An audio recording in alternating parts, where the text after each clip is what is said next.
Hi, everyone. My name is Kemal. First of all, thank you for inviting me to DeSci team. It's a lovely space. König Gallery is one of my favorite galleries in Berlin. And today, I'll be talking about agentic AI. But first, who am I and what do I do? Why am I here? So I'm a data scientist, and I have been building products for the last 15 years in the US and Europe. Currently, I'm running an AI lab based in Berlin, and we have a couple products specifically to agentic AI. At the same time, I'm consulting companies related with this specific topic.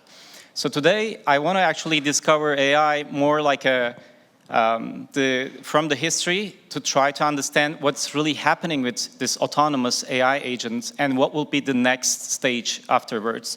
Because it's a little confusing. The events are happening so fast, the innovation is so fast, so we can't really understand outside our circle.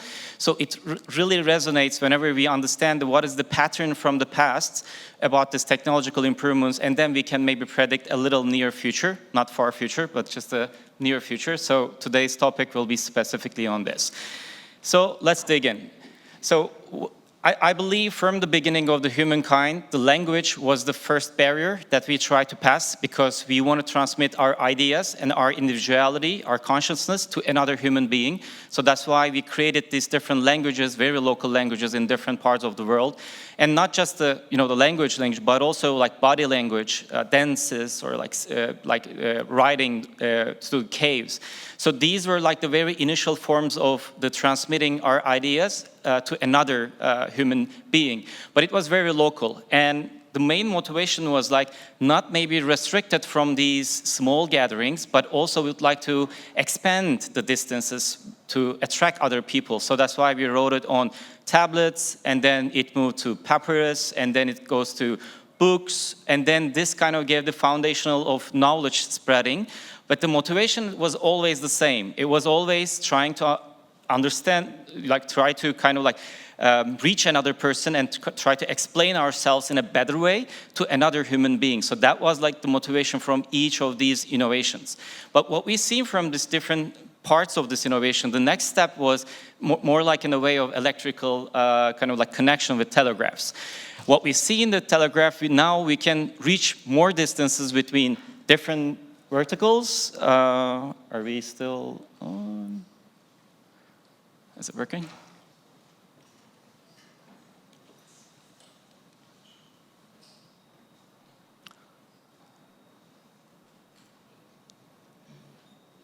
Give us 1 minute while we figure out our technical difficulties. Sorry about that. Is there a bump? Did something get bumped here, maybe? I can go on like that, but let's see. Give us a minute. We'll see if we can sort it out. Yeah, that's okay. That's okay. Did something get bumped? Yep. There we are. Perfect. Okay. So, each of these innovations, actually, what we've seen is we find better and better ways to explain ourselves to another human being, maybe not just near us, but may say all over the world. And that's actually come up with the internet. So internet was very interesting because it wasn't kind of similar to the other ones, because this gave us another feature, which is saving the data for better usages. Like it's actually on the server, and whenever you want to actually go back and retrieve that data, it was already there. So it didn't just give us this communication advantage, but also it gave us this storage ability. And that actually was the main function of, or maybe the main resource of AI at the moment. And if you remember 2010s and 15s, I think these companies set the stage of AI, and I'm not sure you remember those times they were investing a lot for cloud infrastructures. And one of it actually made AI possible in a very early time. Do you remember or do you know any of it? Do you have a guess? A shootout? No? It was IBM. And it is not very well known, but actually in 2014-15, IBM gave an AI API where you can use the very early machine learning models for these specific use cases. And I was lucky enough, and at that time I was in San Fran and building a product specifically for sentiment analysis. And I had the chance to get the first credit from IBM and start working on maybe one of the first AI products in San Francisco. And we were specifically focused on sentiment analysis, NLP. But then, yeah, it got successful. We got an exit with that. But I knew that what is going to happen was this is just the beginning. So that's why there was a lot of concern about privacy. There was a lot of concern about decentralization. So I was also very active with the blockchain ecosystem that time to raise my concerns about what it's actually leading to. And it lead to that. So what we have been seeing from the last maybe 5 years with these companies, they start to get monopolize all this data and the data that come from Reddit, that come from internet all over the world, and then structure form new companies, new AI identities, or maybe like digital gods now. So this is something concerning, but at the same time, this is the pattern that it was going, because it is not only like just, so it is not over yet. This is, the next stage is the personalization, and this is kind of creates the way to personalize AIs, which is right now we can see like 1.5 billion people are using any LLM. And half of it now use OpenAI. So if you're in machine learning, you could understand that now we are at the stage of personalizing these AI by using them. So whenever there's a 1 billion people are using your LLM, that means that gives you an advantage to be better from the other foundational model. So that's why OpenAI now has a huge leverage, because in daily basis they have hundreds of million people are using their product, which doesn't mean they can make profit from it, which means they can build better AIs by getting the data from the daily usage. So over time, this accumulates a better intelligence for them, which could be superior from the other ones. So I think this moment was the game-changing in the beginning of this year. Who knows OpenClaw? Okay, and between those, how many of you now uses OpenClaw, like in your personal comp? 1, 2, just 3, 4, okay. I think this moment was very game-changing, because now we kind of have the signal that these models get very, advanced enough to be kind of like make decisions on our behalf. So that means it's getting, learning more and more about our behavior, our concerns individually. And this actually opened new opportunities in the future. But from the data, what I've seen from OpenClaw, it was the fastest growing model, and also the infrastructure.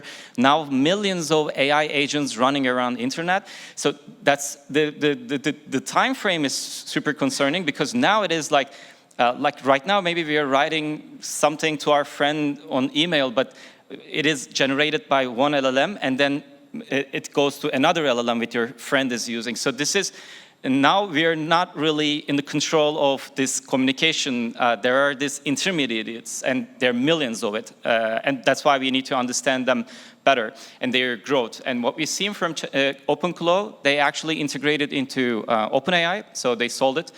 And now they serve as kind of like a subscription service inside ChatGPT.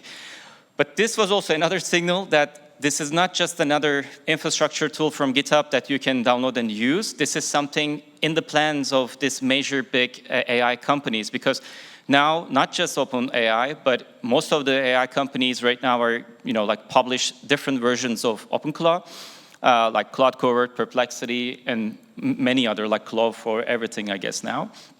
But yeah, this comes with some problems. So have you ever seen this news? This is concerning, not just in a professional level, but also in a social way. So this personal AI messaged the ex of other guys. So this is happening maybe already. This is just the ones we see in the media, but it is ongoing basis. We see this type of examples. So that's why we need to understand what is these agentic AIs, like how do they work, how do they interact. I think it's super interesting, so that's why I devoted most of my time into this area. So I've seen like some problems, first to understand the ecosystem and everything. The first problem is the reliability. So whenever you create these agentic workflows and whenever you make it more multiple, like multiple agents, multiple steps, it gets less and less reasoning. So you have to fix it for every stage. But the problem is you're a human, and that's an AI talking with AI. You don't have that much of attention spent to understand the problems inside their interaction. So you need another AI to observe that. So, and that's another problem, because you need to observe the observer AI, right? So it goes like that. So that's why the reliability problem still a problem, but it's getting better and better with the infrastructure. And the security risk, I think it's getting better, I would say, but I still fully don't trust to any model or any infrastructure. I still have a separated computer or a device to run all my things, and I recommend you to do so. Setup complexity actually got really, like, it's better and better for the last months. So it's super easy right now for most of the orchestration tools. But the cost, still unpredictable. So you connect your Claude or any model, and then you just look at it the next day, and then it's just burn tons of tokens. And like, you need to understand, you need to create this structure and prompt engineer that accordingly to reduce the token usage. But I could also recommend one tool that I'm using. I really like it, Headroom on GitHub. You can check it out. They reduce the token cost before it goes to the LLM, so it just saves you money. But yeah, the cost unpredictability is still there, and but like, let's be honest. I mean, it's been just maybe 6 months from the OpenClaw moment. It's just happening so fast. So I'm sure that these will be sold, and these will be all integrated in our lives in some way. That's why we have to be more aware what actually kind of like the growth in their side. So that's why this is one of the projects that, how many of you know Hermes? That's good, we have a few. So this is kind of improved version of OpenClaw. In OpenClaw, there was some problems with, these problems that I mentioned, but Hermes solved some of the problems, mostly on the memory side. It's kind of nurtures, you nurture it. It's kind of, raised with you, like personalized with you, updated this memory. It's better than the other orchestration tools. So if you want to check it out, you can. I use Hermes recently, so I'm happy with it. There are still some flaws, but it's improving. So it kind of gives this signal. OpenClaw was not the first and the last. There will be new orchestration tools. There will be new tools, like improving all these stages. How many of you know Maltbook? Most of you, yeah. I mean, Maltbook is the first example that these AI agents talk to each other, which means as a human, you're only the observer. Agents that you have, that you connected to the website, then you just watch. You just watch how they interact with each other. So some of the traction from here, it was criticized that actually it was prompt engineered by the users, but it was still LLM talking with LLM, so it's like a multi-agent kind of like discussion platforms. It was really interesting. They were spying about their users. They were giving some, I don't know, feedback about the way how they behaved. So it was an interesting thought experiment. And I think there is one from Bioprotocols. So Open Labs is actually really cool one. Maybe you already heard from the other presentations, but the scientists, they actually put their agents and then to come up with the novel ideas out of it. I think these are really cool experiments. And as an AI lab, I also focus similar areas that we built 2 different products. And I want to give a little info about the outputs and what we kind of our learnings out of that. So the first one was Marks. So Marks is a kind of like a Maltbook, like agent-to-agent platform, but specifically for finance and specifically for sentiment analysis. So what happens in daily media, like there's an Iran war, there's this happening, and these are the actions that actually affect the prices, like the prices of any token or any stock. So we created this platform where the agents are discussing how it will affect the prices or any Bitcoin or whatever the currency it is. And this was also a really cool thought experiment. We learned a lot from this process, and we currently developing another tool. Which is for researchers, and still it's an agentic tool for researchers to keep up with the new kind of like patents or papers. As you know, now it's getting more agentic. in like the availability of these papers are getting more and more. So now maybe daily basis we see thousands of new discoveries, and these discoveries kind of change my current kind of like research as a researcher. So we try to kind of create this skill give kind of like a superpower for researchers to keep up with these changes and then improve their researches related with that. So if there's any researcher around us and if you would like to chat, I'll be happy, because we will just put it in like an open source that you can try and use and improve. We would like to keep it as an open source. So yeah, as going forward, like I think from these two experiences, what I learned, the first problem, and first kind of like if you have designers here, I think we are getting more and more API first design for product design as a humans, because now we design more and more for agents, not for the humans. So the development of product is going from UI to mostly like maybe APIs or technical kind of side of it. So this is like one of the biggest learning that we had while we were creating the skill MDs. And the second is the retention. So when your customers are not humans anymore, you can't really kind of try to create the same conversions or like or retention models that you do for your daily basis as a normal digital product. So now you have to think like an agent, and you have to understand how you actually kind of like help agents to find your product and use your product. So that's why retention was also another problem that we had. And if you're also building related with those products, I think these two things are going to be the biggest kind of like problems that you might have. So what I've seen from all these things on the web, like I think while we were using these AIs, it's getting more personal and personal with this all interaction. So we kind of create our digital soul on a digital consciousness that kind of connects with each other and talk with each other. And when you think about for, let's say 10 years, let's do 2 years, we will see this great, like biggest, thank you. So this great digital consciousness that we are all connected to, and this will just grow. And as a human, how do we actually act on it? It's really based on how was in the history. So as we see from the beginning of the presentation, the humans are here to be observed and to exchange their ideas to another human, right? So this intention was a motivational instinct, and it will go through the same way, right? So that's why I think the next step that we will be facing mostly of the human AI interfaces.